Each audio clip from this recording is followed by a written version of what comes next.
Bearcat Journal here with Cincinnati offensive lineman Taran. We talked to Gavin after the game, and he said something interesting that Utah kind of knew if it was a six-man protection, they were just going to send seven and kind of just outnumber you guys. Do you agree with that? Is that what you saw on film, and how difficult is it to kind of shift off communications and trade off guys?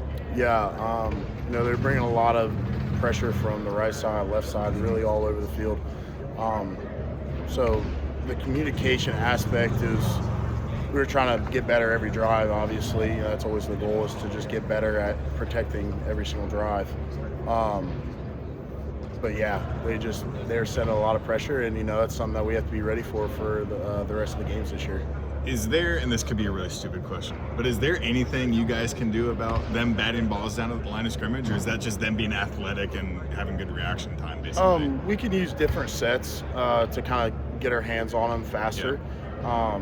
But obviously there's a point where you kind of, like, if they're bull rushing, you gotta sit down, and you can't really, bat or knock their hands down. There's been a couple times where you'll get a rush called a long arm, and you can give a trap, and then he'll get on the ground that way. But a lot of the rushes I got were a couple steps, and then they just kind of shift back and forth to kind of see where the ball's going, and then got their hands up. But we're trying to get better any way we can. So if there's a way, we'll find a way. Do you feel like that was the best D-line you played all season? Kansas was pretty good. They had a lot of twitch. These guys were really physical up front. I think their ends were really good. I think on the interior they were really physical. 95 was pretty long. So it's just different style of play. I feel like Kansas was a lot more twitchy, using games. These guys we're going to play straight up, and we're going to bring a lot of pressure. So.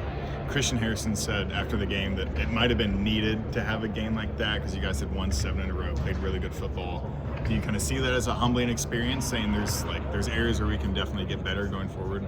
Yeah, Coach Flo said yesterday it's winning and learning. It's not losing at this point in the season. We have all of our goals right in front of us. We went out, we're going to Dallas, and that's our main mindset, but it's 1 week at a time, 1 day at a time. We're taking this bye week very seriously, working on what we need to work on and getting done what we need to get done.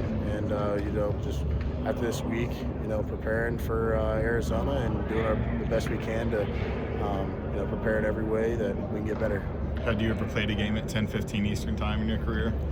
No, I've played a lot of Maxion games at 7, 8 o'clock at night, but never later than that. But it was a cool experience for sure. It was a great atmosphere.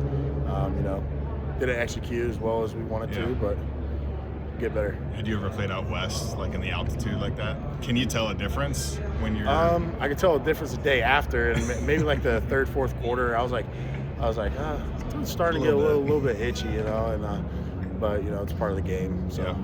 Gotcha. All right.